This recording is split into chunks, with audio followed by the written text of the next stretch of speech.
Vamos seguir então com a série de Apocalipse, permitindo Deus. Nós vamos agora entrar na terceira divisão do livro. Você que está me assistindo em casa, compartilhe esse vídeo, por favor. Compartilhe essa transmissão, se inscreva no canal, ative as notificações, isso vai nos ajudar muito. Faça com que o Brasil, o mundo todo assista essa série.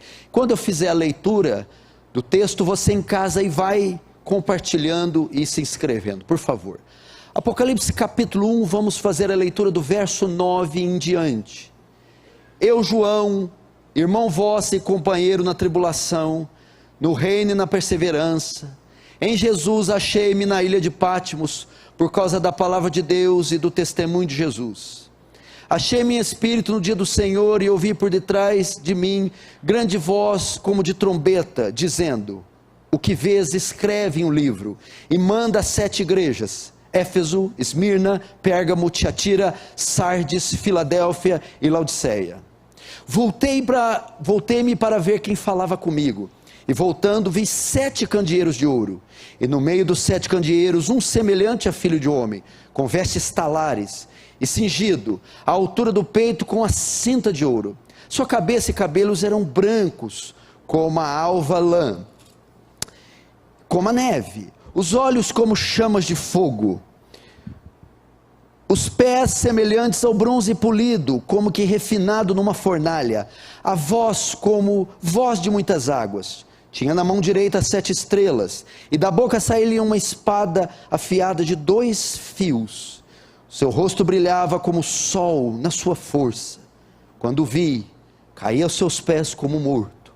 Porém ele pôs sobre mim a mão direita, dizendo: não temas, eu sou o primeiro e o último, aquele que vive. Estive morto, mas eis que estou vivo pelos séculos dos séculos, e tenho as chaves da morte e do inferno.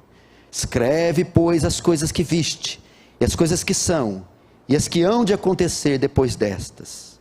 Quanto ao mistério das 7 estrelas que viste na minha mão direita, e aos 7 candeeiros de ouro, as 7 estrelas são os anjos das 7 igrejas, e os 7 candeeiros são as 7 igrejas.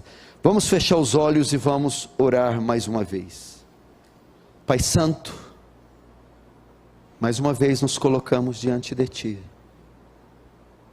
cônscios da nossa pequenez, da nossa miserabilidade e da nossa urgente dependência de graça. Oh Senhor, nós tropeçamos em tantas coisas, tantos pecados, tantas limitações,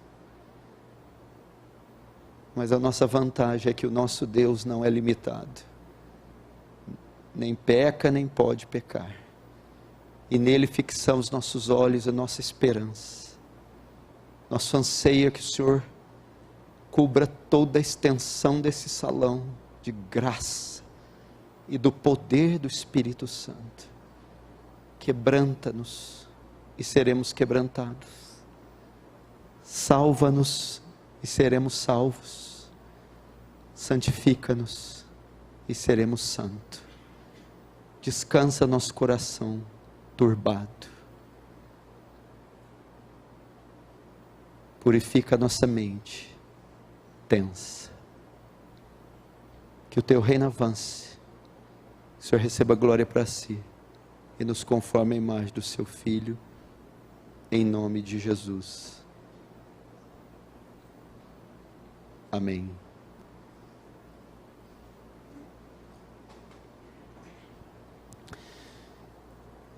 Queridos,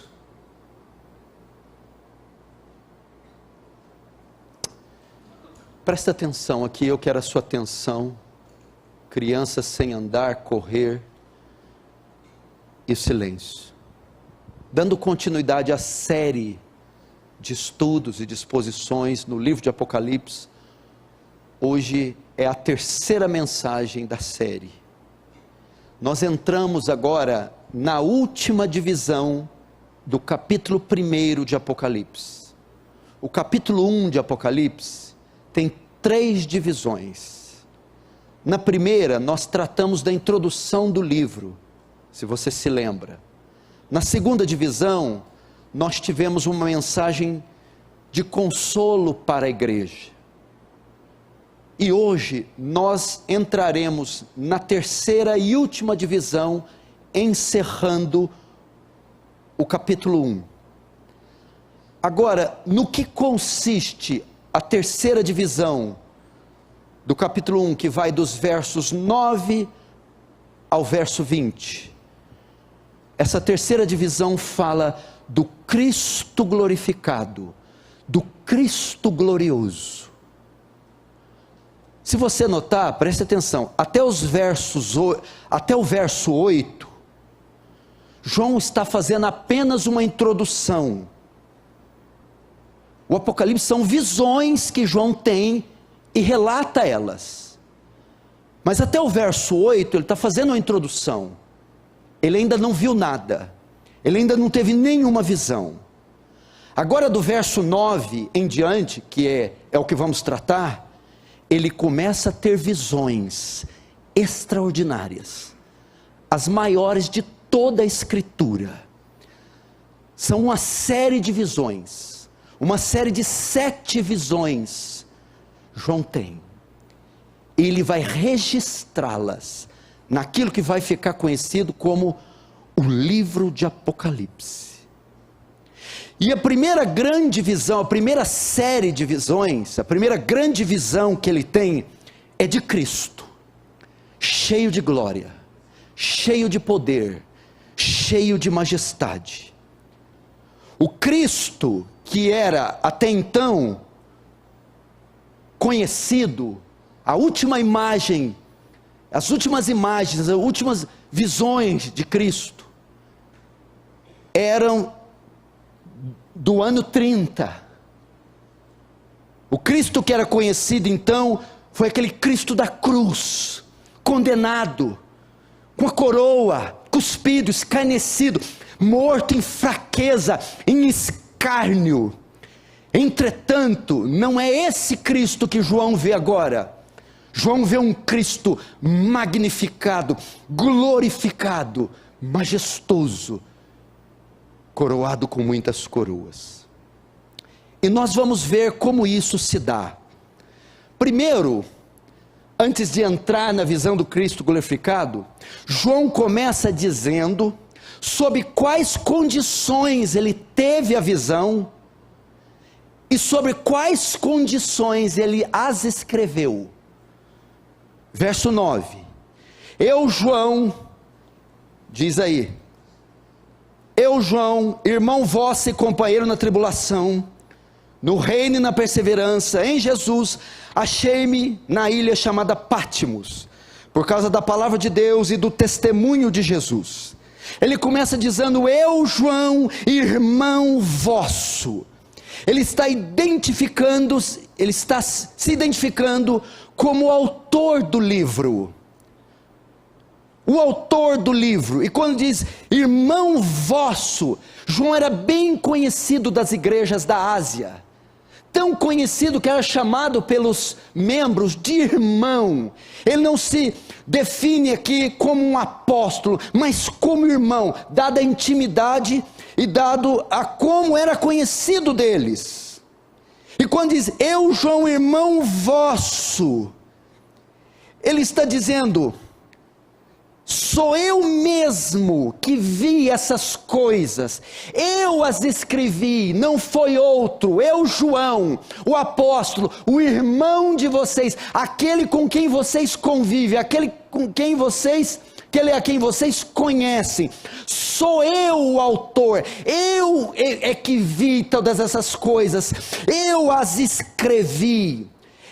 Isso aqui é para dar ideia da autenticidade do livro. Por mais espantosas que sejam as revelações, as visões aqui relatadas, elas são verdadeiras. E eu, João, o vosso irmão, é quem as viu e quem as escreveu. Pode crer. E ele também se identifica com o sofrimento dos irmãos, ou com os nossos sofrimentos. Ele diz, eu João, irmão vosso, e companheiro na tribulação, no reino e na perseverança, e em Jesus. Essa carta foi escrita com um pano de fundo de intensa perseguição. Os crentes estavam sofrendo grande perseguição de Nero e de Domiciano, estavam sofrendo muito. E João, como autor, se identifica com os sofrimentos. Primeiro ele diz assim,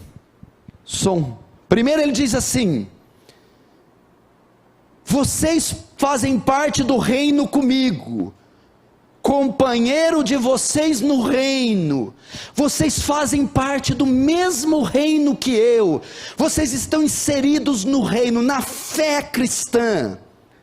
Segundo, por isso vocês passarão por tribulação, companheiro no reino e na tribulação. Fazer parte do reino é sinônimo de tribulação.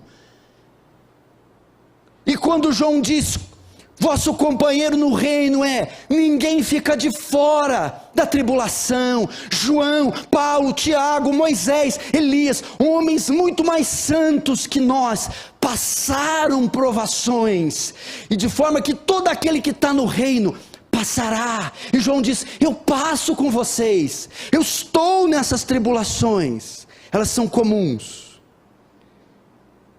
E diz, companheiro no reino, na tribulação e na perseverança. Portanto, vocês devem aprender a perseverar. Nós estamos reunidos nesse mesmo reino, nesse mesmo combate, e nós sofreremos por estar nele. Porém, não podemos desistir. Perseverem. A ideia vai mais longe, receberemos graça para suportar com paciência as tribulações. E ele diz, eu também estou sofrendo como vocês. Ele diz, sou companheiro, porque sou vosso irmão. Agora, João vai identificar o lugar que ele escreveu o livro. Ainda no verso 9. Achei-me na ilha de Patmos. A ilha de Patmos era uma ilha no mar Egeu, uma colônia do Império Romano. E era usada para exilar, para aprisionar criminosos e inimigos do Império ou do Estado. Era onde eles exilavam presos políticos, principalmente. João foi levado para lá, para Patmos, como um prisioneiro. O texto diz assim, achei-me na ilha de Patmos, eu estou preso em uma ilha, junto com criminosos, como um criminoso. Mas qual crime João cometeu? Um apóstolo, um dos mais santos, como é que ele podia estar lá? Ele mostra o crime aqui, achei-me na ilha de Patmos, 9, por causa da palavra de Deus e do testemunho de Jesus. Ele estava preso por causa da sua fé em Cristo. Ele estava preso por causa do seu testemunho de apóstolo. Isso era considerado um crime? Sim. Na época, Flávio Titus Domiciano era o imperador. Foi o primeiro imperador a arrogar a adoração ao imperador, a adoração a si.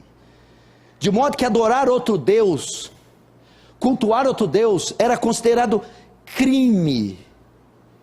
E João, obviamente, jamais se curvaria a um outro Deus e a um imperador.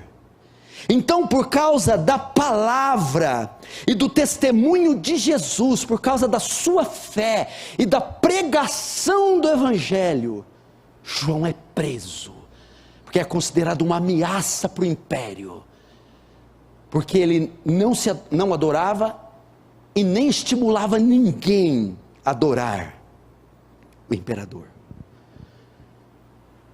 Então, é sob essas circunstâncias que João tem as visões. É sob essas circunstâncias, 90 anos de idade, preso e exilado em uma ilha, por causa do testemunho e da sua fé. É lá então que João começa a escrever. Agora ele começa a ter as visões. Agora ele começa a ter as visões que dão origem ao Apocalipse. Verso 10 diz assim: achei-me em espírito no dia do Senhor. No dia do Senhor aqui, a ideia era o domingo, e o domingo era o dia do Senhor da igreja. Esse dia do Senhor era uma designação para o dia de cultuar a Deus, o dia santo, o dia da adoração. Nesse dia, no dia do Senhor, onde eles estavam prontos para adorar e adorando o Senhor, é que João tem as visões. Era num domingo, no dia da adoração. Esse dia Deus escolhe para conceder-lhe as visões. E o verso 10, a parte A diz: achei-me em espírito. Nesse dia, ele estava no espírito. Que é isso? Tomado de um êxtase. Como Ezequiel, Deus transporta para o vale de ossos secos. Essa é a ideia, achei-me em espírito.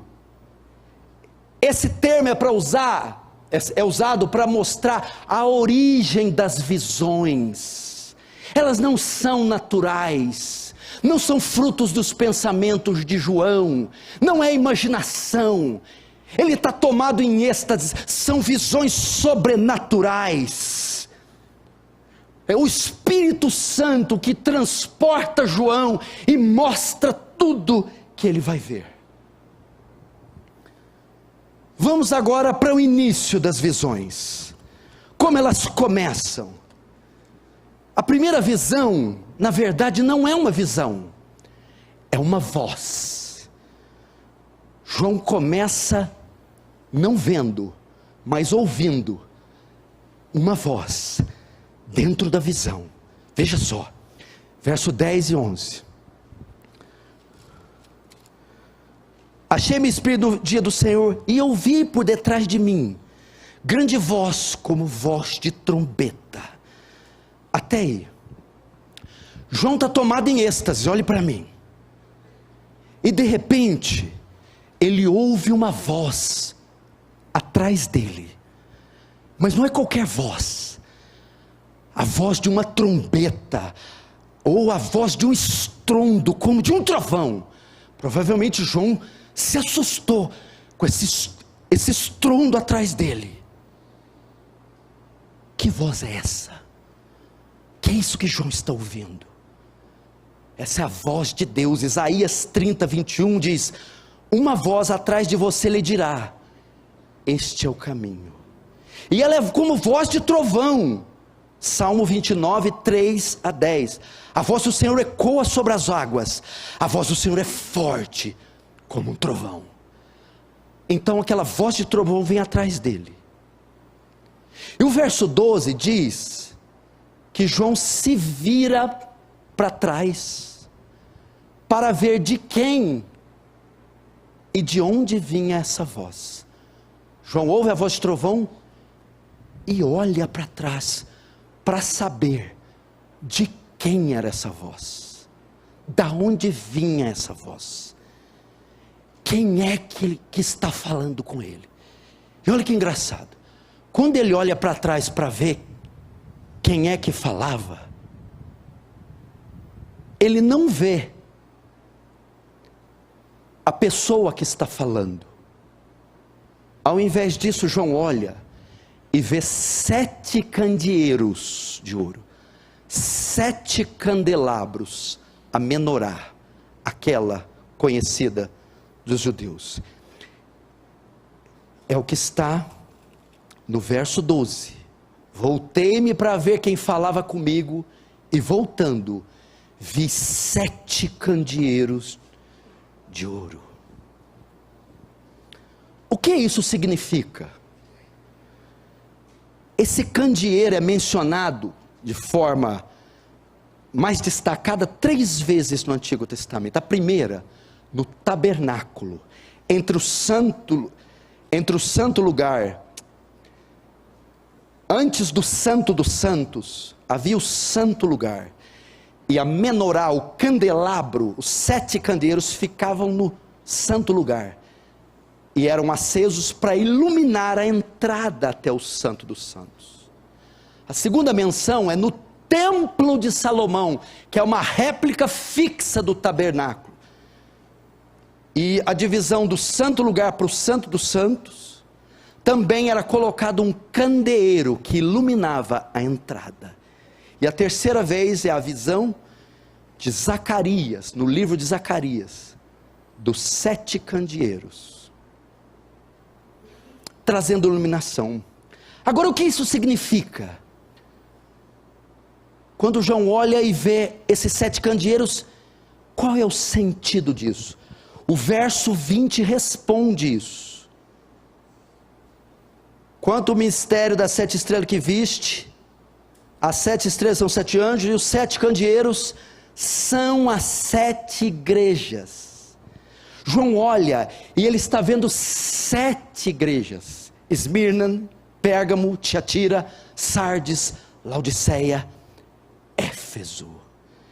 É uma visão simbólica para ilustrar a totalidade da igreja. Ele está vendo a igreja de todas as épocas, de todas as eras, e nesse tempo especialmente as igrejas da Ásia, que são símbolo da igreja de Cristo em todo o tempo. Isso aqui primeiro traz para nós o ensinamento, que a igreja como um candeeiro traz luz a esse mundo em trevas. Quando ele ora e vê 7 candeeiros, e o verso 20 diz que esses candeeiros são a igreja, o candeeiro serve para trazer iluminação. É a igreja do Senhor que ilumina esse mundo em trevas. É ela que é portadora da luz. É ela que leva o homem à salvação. É ela que brilha sobre os gentios. Ela traz luz a esse mundo em trevas. Mas note, o que mais chama a atenção de João não são os candeeiros, mas é algo que está entre os candeeiros. Ele vê algo entre os candeeiros. Verso 13: e no meio dos candeeiros, um semelhante a filho do homem, com vestes talares e cingido à altura do peito, com uma cinta de ouro. João diz que no meio dos candeeiros, no meio das igrejas, ele vê um semelhante ao filho do homem. O que seria isso? Esse termo filho do homem é um termo usado para Jesus Cristo. Mas esse que ele está vendo aqui, ele vê como um rei, ressurreto, glorioso, e esse termo é tirado lá do Antigo Testamento, numa visão semelhante que Daniel tem, Daniel 7,13, escute. Eu, Daniel, estava olhando nas minhas visões da noite, e eis que vinha como as nuvens do céu, um como filho do homem, e dirigiu-se ao ancião de dias, e o fizeram chegar até ele. Foi-lhe dado domínio e glória, e o reino, para que os povos, nações e homens de todas as línguas o servissem. O seu domínio é domínio eterno, que não passará, e o seu reino jamais será destruído. Ele vê então entre os candeeiros um como filho do homem. Esse termo filho do homem é para designar a humanidade de Cristo, a sua divindade e a sua humanidade. Ele o vê como rei, vitorioso, glorioso, no meio dos candeeiros.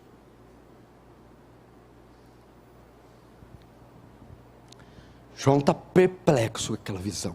Então veja só, ele olha para trás, não vê da onde saiu a voz, quem falava, mas vê os candeeiros. Os candeeiros são a igreja, e ele vê o filho do homem. Agora o impressionante é aonde João vê o Senhor Jesus Cristo. Ele vê no meio dos candeeiros, entre as igrejas. Aqui eu aprendo 3 lições, escute e preste atenção. A primeira, por que João vê a igreja primeiro e depois Cristo? Por que João não vê Cristo e depois a igreja? Porque só se pode ver a Cristo nessa terra através da sua igreja. Só se pode encontrar Cristo através da sua igreja. Essa conversa que ter Cristo sem a igreja é mentira. Cristo só pode ser encontrado na sua igreja, entre o seu povo. É lá que ele está, é lá que ele pode ser achado, é lá que ele se encontra. Segundo, que eu aprendo aqui, é somente por isso que a igreja brilha. Quando eu disse que a igreja é os 7 candeeiros que traz luz para o mundo, você falou, uai, a igreja é a luz do mundo? Não, a igreja é o receptáculo, o instrumento, mas ela não tem luz própria, ela só pode brilhar, porque a luz que brilha no mundo está nela. Por isso ela dá luz para as nações, ilumina as nações em trevas, porque Cristo, luz do mundo, está entre ela. Ela é só o candeeiro, a armação, mas a chama que sai dela é Cristo, é de Cristo e vem dele. Como está no verso 16, veja, tinha na mão direita 7 estrelas. 7 estrelas é uma designação também para 7 igrejas, ou para os 7 anjos.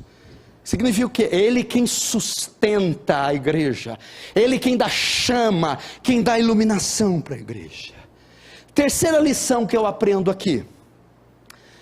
A primeira, só se encontra Cristo através da igreja. A segunda, é por isso que a igreja brilha, porque Cristo está nela e ele é a sua luz. A terceira, escute, Cristo está presente entre nós.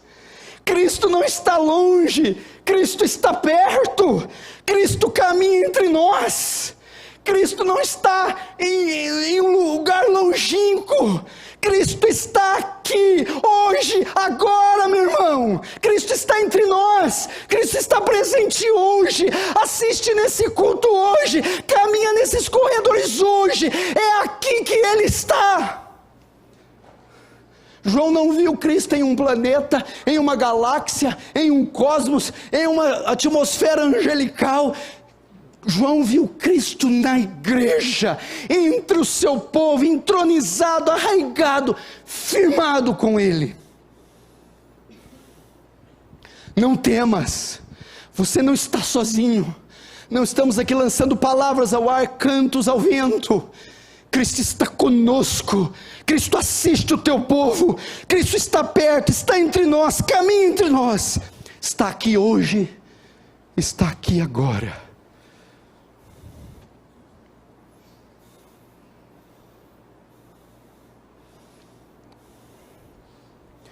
Agora, como João o vê? Como João vê Cristo? Ele olhou para trás para ver a voz, vê os candeeiros e vê o Filho do Homem andando. Ele o vê glorioso, ele o vê em seus ofícios, ele vê vários dos seus atributos.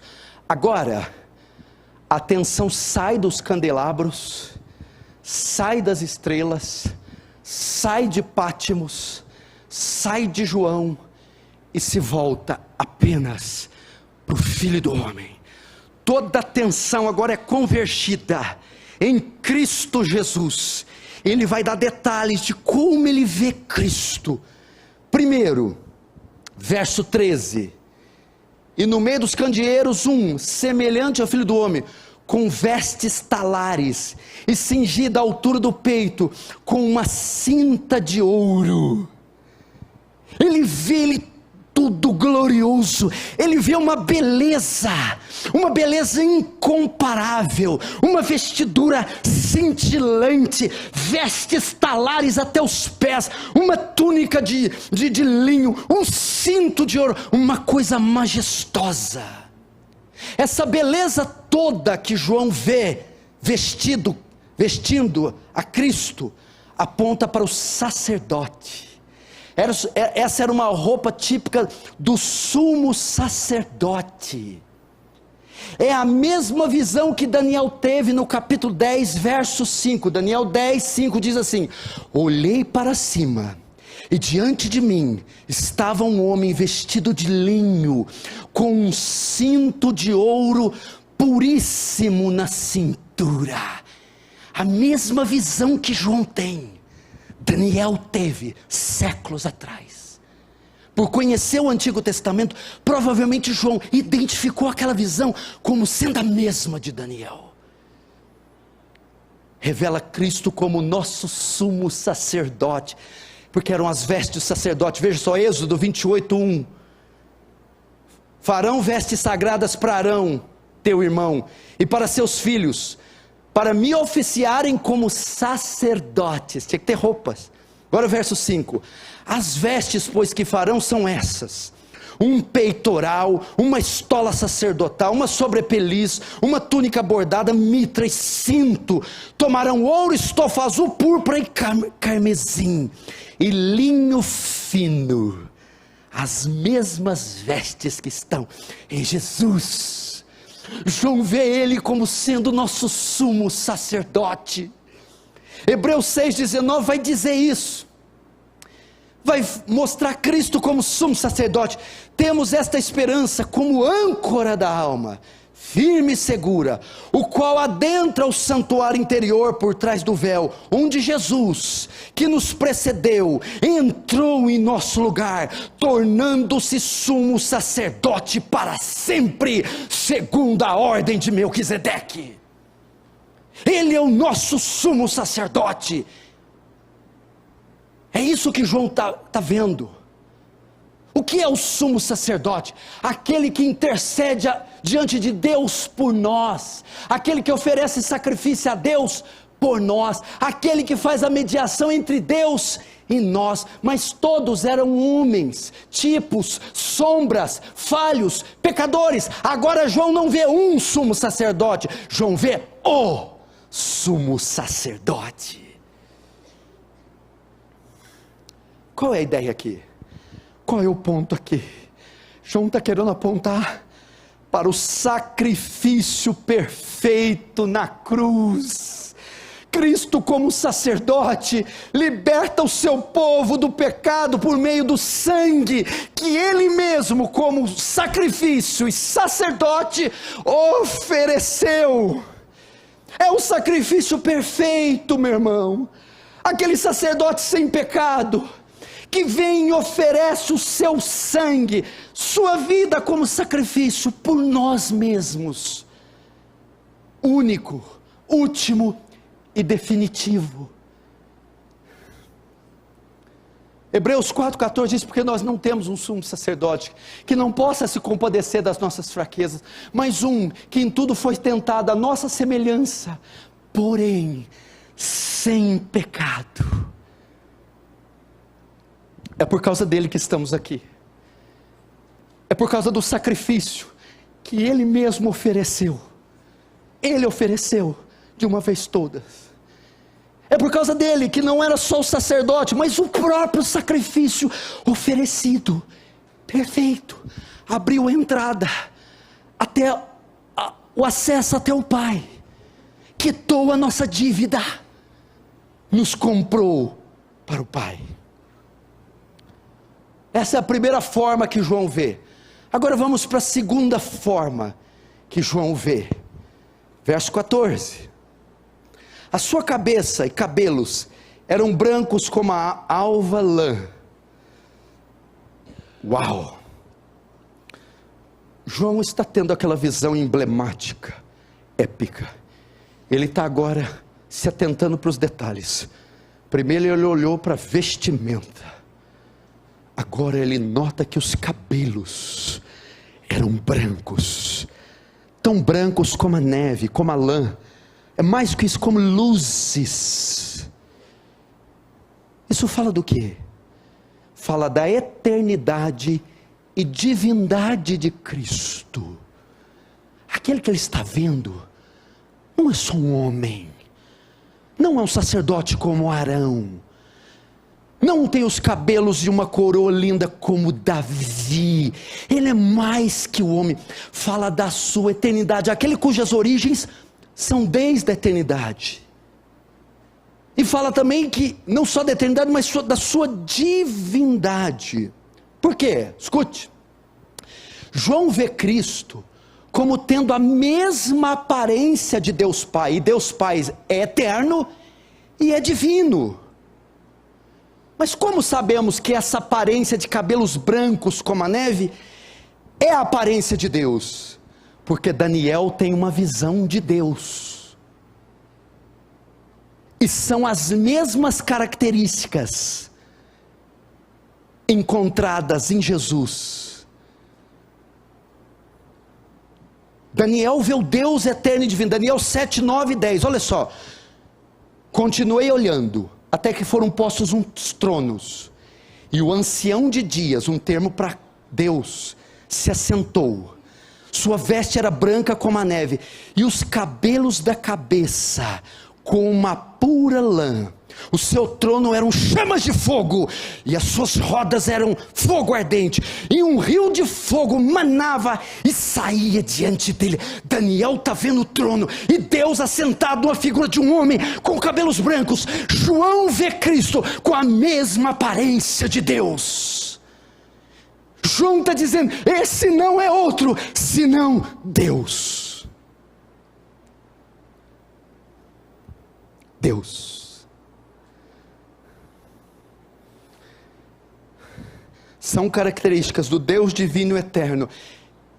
E João testifica disso em João capítulo 1, verso 1. No princípio era o verbo, e o verbo estava com Deus, e o verbo era Deus. Vamos trocar? No princípio era Jesus, no princípio, desde a eternidade, Jesus é eterno. E Jesus estava com Deus, é distinto de Deus. E Jesus era Deus, tão Deus quanto Deus. Deus Pai e Deus Filho. Jesus é Deus Filho, tão Deus quanto Deus Pai. Aquele sumo sacerdote perfeito, que é tanto humano quanto divino. O que isso nos ensina? O sacerdote nos ensina o sacrifício perfeito na cruz. A divindade e a humanidade nos ensina que Ele, Cristo, deve receber adoração, louvor, glória, tanto quanto Deus Pai. Deus Filho deve receber adoração, glória, honra, louvor, tanto quanto Deus Pai, porque Ele é tanto Deus quanto Deus Pai. Ele disse isso. Filipe, há tanto tempo estou convosco, e diz, mostra-nos o Pai. Quem vê a mim, vê o Pai. Eu e o Pai somos um. 1 João 5,18, Jesus Cristo é o verdadeiro Deus e vida eterna. Agora vamos para a terceira forma que João vê o Cristo glorioso. Verso 14. Sua cabeça e cabelos eram brancos como a alva lã, como a neve. E os seus olhos como chama de fogo. João está subindo, ele estava vendo todo o corpo vestido com vestes talares. Nota os cabelos brancos. E agora olha para os olhos e repara que os olhos são como tochas, bolas de fogo, chamas. Isso fala da onisciência de Cristo. Aquela visão está falando, o Apocalipse é um livro simbólico, Deus comunicando verdades para a igreja através de símbolos. Aqueles olhos falam da onisciência de Cristo. Novamente, João tem em mente a mesma visão de Daniel 10:6. Ele vê algo semelhante quando ele diz: o seu corpo era como berilo, e os seus olhos como tochas de fogo.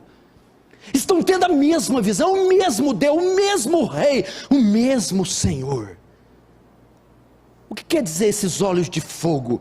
São olhos que vêm além dos olhos humanos, são olhos perscrutadores, olhos que sondam juntas e medulas, olhos que veem pensamentos, intenções, corações, olhos oniscientes, olhos que veem e mente que sabe tudo o que acontece em todo tempo. Esse Deus que nós servimos é onisciente. Apocalipse 2:18-23 mostra esses olhos de fogo sondando a igreja. Veja, o anjo da igreja em Tiatira escreve estas coisas, diz: o Filho de Deus, que tem olhos como chama de fogo. E para que ele serve? Verso 23: eu sou aquele que sonda mentes e corações, e vos darei a cada um segundo as vossas obras. Olhos perscrutadores, olhos que vêm além das paredes, olhos que conhecem intenções, íntimos e corações. A onisciência de Cristo. Agora, o que isso significa? Qual a aplicação prática? Significa poder para julgar, com conhecimento pleno e perfeito, a alma dos homens. Cristo tem poder para julgar com conhecimento pleno e perfeito o coração, o ser, a alma dos homens. E Hebreus 4:13 diz, 4:13, e não há criatura que não seja manifestada na tua presença. Pelo contrário, todas as coisas estão nuas e patentes a quem? Aos olhos de fogo daquele daquele a quem temos que prestar contas. João está tomado de espanto. Ele está vendo um ser divino e eterno, um sacerdote perfeito, e aquele que julga com onisciência, que sabe e vê todas as coisas. Agora vamos para a quarta forma que João o vê. Agora João desce, ele estava olhando os olhos, a roupa, a cabeça. João agora, ele fixa os seus olhos nos pés, e ele olha lá no verso 15, seus pés eram semelhantes ao bronze polido, como que refinado numa fornalha.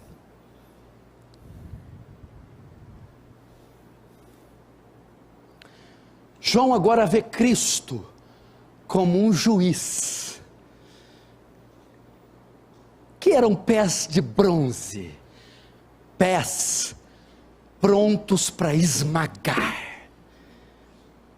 Esmagar o quê? Em Apocalipse 19 diz assim: ele é quem pisa o lagar de vinho, do furor, da ira, do Deus Todo-Poderoso. Fala de Cristo como juiz. Quando fala pés semelhante a bronze polido, como refinado numa fornalha, era bronze que tinha acabado de sair de uma fornalha, estavam incandescentes, ardendo, prontos para esmagar, executar o seu juízo. O saltério revela o juízo de Deus sendo aplicado dessa forma sobre os seus inimigos. Salmo 110 verso 1 diz assim: disse o Senhor meu Senhor, assenta-me à direita, até que eu ponha, ou até que eu esmague os teus inimigos debaixo dos teus pés.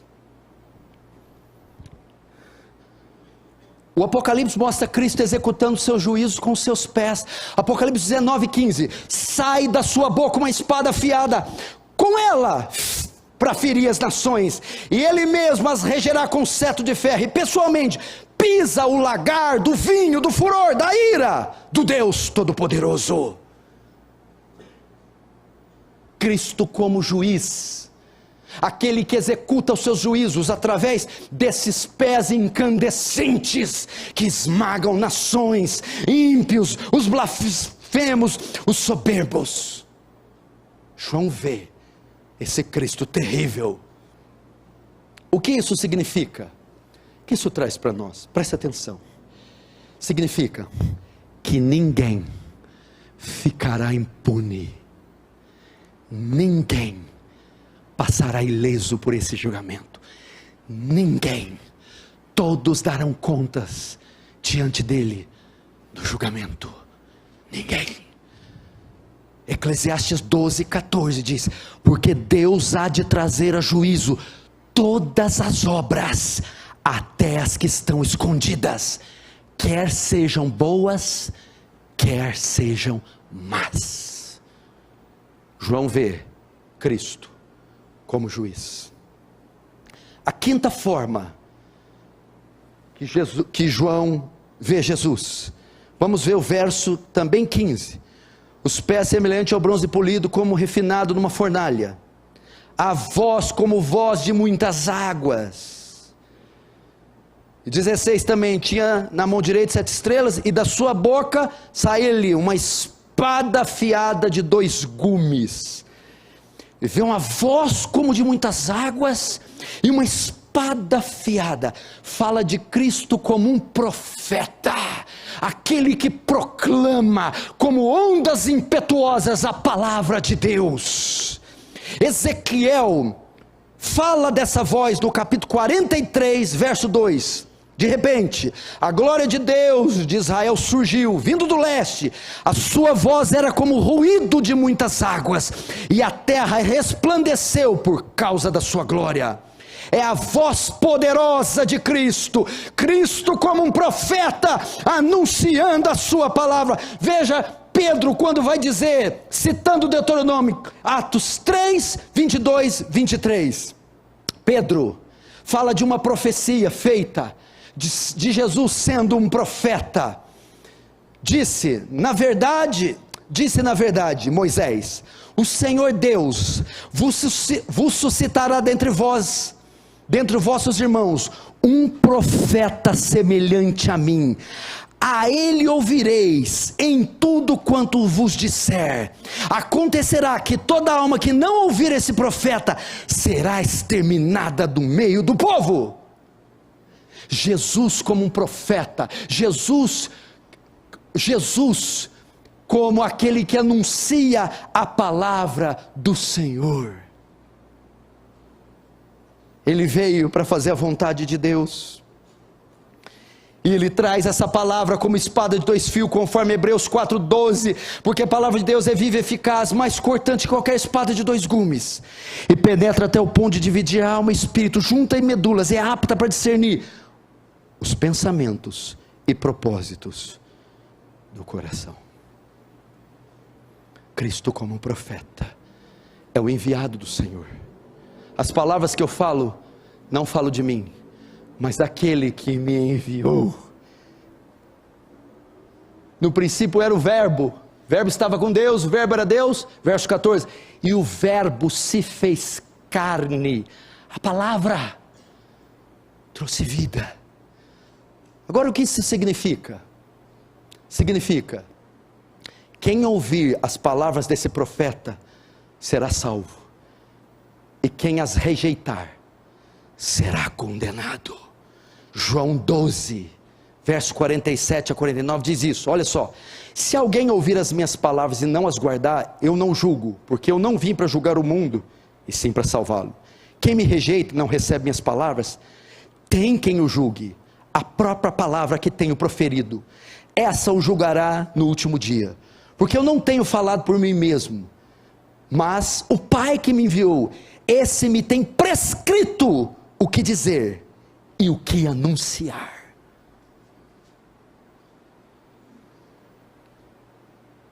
Não foi Maomé que veio em nome de Deus, Buda, Confúcio, Hare Krishna, qualquer outro santo. Esse é o verdadeiro profeta que anuncia a palavra de Deus. Sexta forma, vamos ver. Verso 16. Parte C. O seu rosto brilhava como o sol na sua força. Agora João tira a atenção dos pés. Imagine essa visão que ele está detalhando. Está vendo os cabelos, o corpo vestido com vestes talares, os olhos como chamas de fogo, uma voz como de trovão, pés ardendo em chamas. E agora ele volta novamente. E ele vai olhar a parte mais enigmática da visão, a que mais identifica o ser. Não é assim? Não tem hoje no celular reconhecimento facial? A identidade não vem com a foto da face, é a face que mais identifica o indivíduo. João agora fixa toda a sua atenção no ponto mais importante da visão: a face, o rosto daquele ser espantoso, magnífico. Ele já está estupefato, estarrecido, ele está todo excitado com a visão, mas agora ele vai ver o rosto, e ele vê algo muito intrigante. O seu rosto brilhava como o sol na sua força. Há dias que eu estou voltando de viagem, principalmente de São Paulo, dependendo do horário, estou na Anhanguera, na Bandeirantes, e ali 9, 10 da manhã, o sol está numa parte do horizonte que vai direto ao carro. Esses últimos dias eu estava vindo, e o sol estava tão forte que eu não enxergava nada na minha frente. Eu tive que parar, encostar o carro e colocar óculos de sol, e mesmo assim eu não consegui ver direito. Isso era 10, 11 horas da manhã. João diz assim, que o rosto dele brilhava como o sol na sua força, o meio-dia. O que é isso? É algo que não se pode ver. Se você tentar olhar para o sol meio-dia, ele queima seus olhos, você não pode contemplar. Ele tem tanto brilho, tanta força, tanta luz radia, que ele queima, você tem que fechar os olhos. Você não pode contemplar, é impossível ver, é impossível mensurar aquele brilho. E foi assim que João olhou para o rosto dele, brilhava como um relâmpago, como um sol do meio-dia. Que isso? Agora João vê a glória de Cristo, só aponta para a sua glória. Novamente ele tem a mesma visão de Daniel, Daniel capítulo 10, versos 5 e 6, levantei os olhos e olhei, eis um homem vestido de linho, cujos ombros estavam cingidos de ouro puro de ufaz, o seu corpo era como de berilo, o seu rosto como de um relâmpago. É a mesma visão. Quem já contemplou um relâmpago, é um flash estrondoso. João já tinha um pouco a ideia disso, porque em Mateus 17:2, Jesus se transfigurou e recebeu parte dessa glória, e foi transfigurado diante deles, e o seu rosto resplandecia como o sol, e as suas vestes tornaram brancas como a luz. Jesus se iluminou de uma forma espantosa no monte da transfiguração. Irmãos, Cristo é maior que podemos imaginar. Cristo não é nosso amiguinho. Cristo é dotado de uma glória, e vimos a sua glória como glória do unigênito do Pai. Senhor, glorifica-me com aquela glória que eu tinha antes da fundação do mundo. É a mesma glória que repousa em Deus Pai, está em Deus Filho. É a formosura, é a beleza, é a grandeza, é a majestade, a magnificência de Cristo. Ele é maior que nós possamos imaginar, de modo que não dá para ver. Isaías 6:1 e 2, é a mesma coisa que os serafins contemplaram, não é isso? No ano da morte do rei Uzias, eu vi o Senhor assentado num alto e sublime trono, e as abas das suas vestes cobriam o templo. Serafins voavam por cima dele, cada um tinha 6 asas, com 2 cobriam o rosto, com 2 cobriam os pés, e com 2 voavam. Note aqui, João vê Isaías. Ele vê o trono, ele vê Deus, e ele vê serafins, é uma categoria de anjos, voando. Esses serafins tinham 6 asas, 3 pares de asas. O que eles faziam? 2 usava para voar, 2 cobriam os pés, e eles voavam 2 cobrindo o rosto. Por quê? Porque naquele trono, a mesma glória, o mesmo raio, o mesmo sol que João contemplou, que não podia ver, os serafins contemplavam naquele trono, e para que não morressem, tinham que cobrir o rosto. É isso que João está vendo, a glória de Cristo. O que isso significa, irmãos? Presta atenção, que Ele não é como nós. Ele não é como nós. Salmo 50, 21. Ficarei eu calado diante de tudo que vocês têm feito? Você pensava que eu era como você? Que eu era como tu? Isso é para mostrar, Ele não é como nós. Ele excede muito em glória todos nós. Estou terminando, não fique nervoso, pois não vai adiantar. William Hendrickson resume toda a visão de Cristo da seguinte forma, escute. Note que o Filho de Homem aqui é retratado como que vestido de poder e majestade, e de reverência e terror. Aquele manto real longo, aquele cinto de ouro em volta do peito, aqueles cabelos tão radiantes, branco como a neve, sobre os quais o sol brilha tanto que fere a vista, aqueles olhos flamejantes, olhos que perscrutam cada coração e penetra cada canto secreto do mesmo, aqueles pés incandescentes que visam esmagar os perversos, aquela voz que ressoa como as ondas poderosas, que estrondeiam contra os rochedos de Pátmos, aquela grande espada afiada, longa, pesada, com intenso demais, com 2 gumes cortantes, aquela aparência por inteiro, que se assemelha ao sol que brilha em sua força, brilho esse intenso demais para os olhos humanos fitarem. O quadro inteiro, tomado como um todo, é a figura de Cristo, o ser santo, vindo para purificar suas igrejas, e castigar os perseguidores de seus eleitos. Essa é a visão. Imagina se Ele escolhesse você. Mas Ele pegasse você, Naila, lá no teu quarto, você vai ver a mesma coisa. Você não vai saber se foram horas, se foram dias, se foram segundos, se você estava no corpo ou fora dele, Deus o sabe. Agora, o texto vai narrar a reação de João após ver isso. Qual foi a reação de João? Verso 17, vamos ver. Quando vi, caí aos seus pés como morto. Até aí. Quando João viu, contemplou toda aquela visão, ele caiu como morto, ele foi tomado de espanto, assombro, perplexidade, ele desmaiou.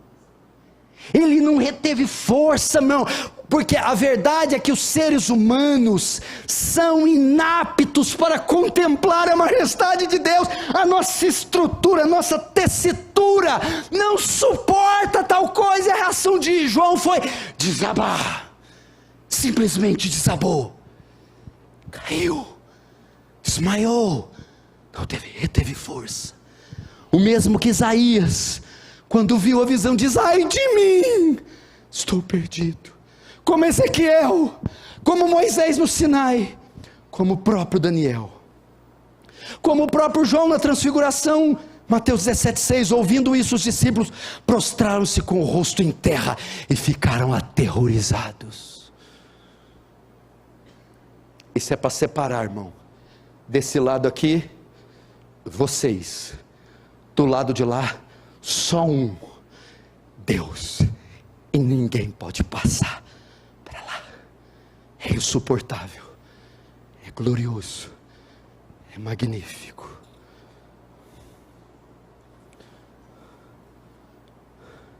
Agora, Cristo, diante da reação de João, vai falar pela primeira vez no livro. Ele vai se pronunciar. E as palavras de Jesus revelam um Cristo misericordioso. Veja o verso 17 e 18. Quando vi, caí com os pés como morto. Porém, ele pôs sobre mim a mão direita, dizendo: não temas, eu sou o primeiro e o último, e aquele que vive. Estive morto, mas eis que estou vivo pelos séculos do século, e tenho as chaves da morte e do inferno. Cristo vai falar pela primeira vez no livro, nas visões de João, diante do pavor que João sente. O que acontece? João está lá prostrado, vem Jesus, põe a mão direita no seu ombro e diz a João espavorido: não temas. Ele mostra sua misericórdia. Ele vai dizer: eu sou o primeiro e o último, aquele que vive. São termos para dizer novamente da sua divindade. Porque que ele toca nele, ele está desmontado, põe a mão, não temas, eu sou o primeiro e o último, aquele que vive. Apesar de eu ser Deus eterno, infinito, terrível, pés de bronze, rosto como de relâmpago, eu posso ter misericórdia dos pecadores, como eu estou tendo de você, João. E como é possível ele ter misericórdia? O texto prossegue: estive morto, mas eis que estou vivo pelos séculos dos séculos. O que é isso? Eu posso ter misericórdia, porque eu estive morto, estou vivo. Onde que ele morreu? Na cruz. O que aconteceu no terceiro dia? Ressuscitou. Ele pode ter misericórdia, porque ele morreu por nossos pecados, e ressuscitou ao terceiro dia, de modo que o perdão está disponível para mim e para você. Uma outra interpretação é: eu posso consolar você, eu posso livrar você, eu posso perdoar você, eu posso salvar você. Por quê? Porque diferente de Buda, Maomé, Confúcio, Aparecida, eu não estou morto, eu estou vivo. E depois ele diz, para consolar ainda mais: eu tenho as chaves da morte e do inferno. Vocês não precisam temer. Não precisa, João, eu tive morto, mas ressuscitei, e eu tenho na minha mão as chaves da morte e do inferno. O que seriam as chaves? Eu tenho autoridade sobre a morte, eu tenho domínio sobre o inferno. Não é o diabo que manda no inferno, não é o diabo que decide quem entra e quem sai, não é o diabo que mata ou põe, ou traz a vida. Sou eu que decido. Está comigo. Mateus 28:18 diz: todo poder me foi dado no céu e na terra. Ele tem as chaves. O que quer dizer morte e inferno? Morte, o estado; inferno, um lugar. Tanto poder sobre o estado e sobre o lugar estão sobre mim, estão comigo. A sua condição de morto ou vivo, eu determino. E para onde você vai, céu ou inferno, sou eu que determino. Por isso, não temas, não temas, não temas, ó pequeno rebanho, foi do agrado do Pai te entregar o reino. Não temas. Você tem medo do diabo? Mas como? O diabo não tem a chave da casa, a chave é de Deus. O diabo não determina. Foi expulso o acusador dos nossos irmãos. Foi expulso o acusador. O Senhor venceu e despojou principados e potestades e o expôs ao ridículo. O que é isso? Um general combate outro general na guerra. O general romano vence o general grego. Aí o que acontece? Ao general romano vencedor, pega o general romano grego perdedor e despoja, depena ele, tira a armadura, tira a túnica, tira o capacete, tira as roupas, tira a espada, deixa ele pelado, amarra ele e desfila em praça pública com ele despojado. Jesus escalpelou Satanás, deixou ele pelado, sem autoridade, sem domínio nenhum, porque ele venceu na cruz. Agora, fim, o capítulo se encerra com Cristo ordenando João registrar essas visões. Vamos ver, verso 19. Escreve, pois, as coisas que viste, e as que são e as que hão de acontecer. O verso, escreve para quem? O verso 11 diz: o que vês escreve um livro e manda às 7 igrejas: Éfeso, Esmirna, Pérgamo, Tiatira, Sardes, Filadélfia e Laodiceia. Verso 20: quanto ao mistério das 7 estrelas que viste na minha mão direita, é os 7 candeeiros de ouro, as 7 estrelas, presta atenção nessa parte, são 7 anjos,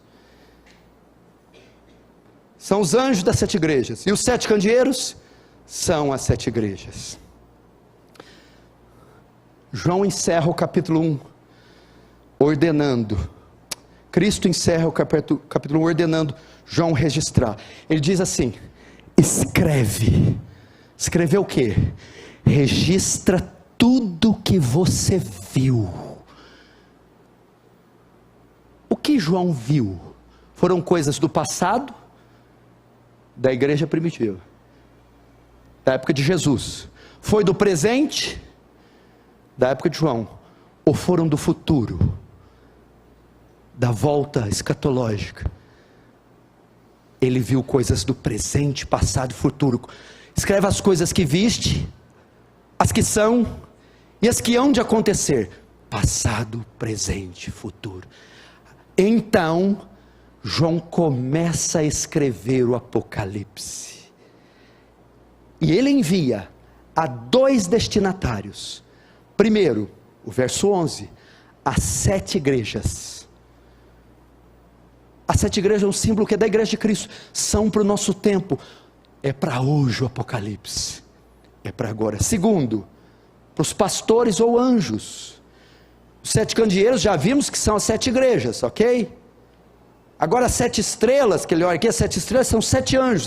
Os maiores intérpretes entendem, são pastores que receberiam as cartas e leriam para a igreja. De qualquer forma, independente da tradução, João, tudo que você viu, registra e envia para as igrejas de todos os tempos, de todos os séculos, porque a mensagem é para hoje, é para agora.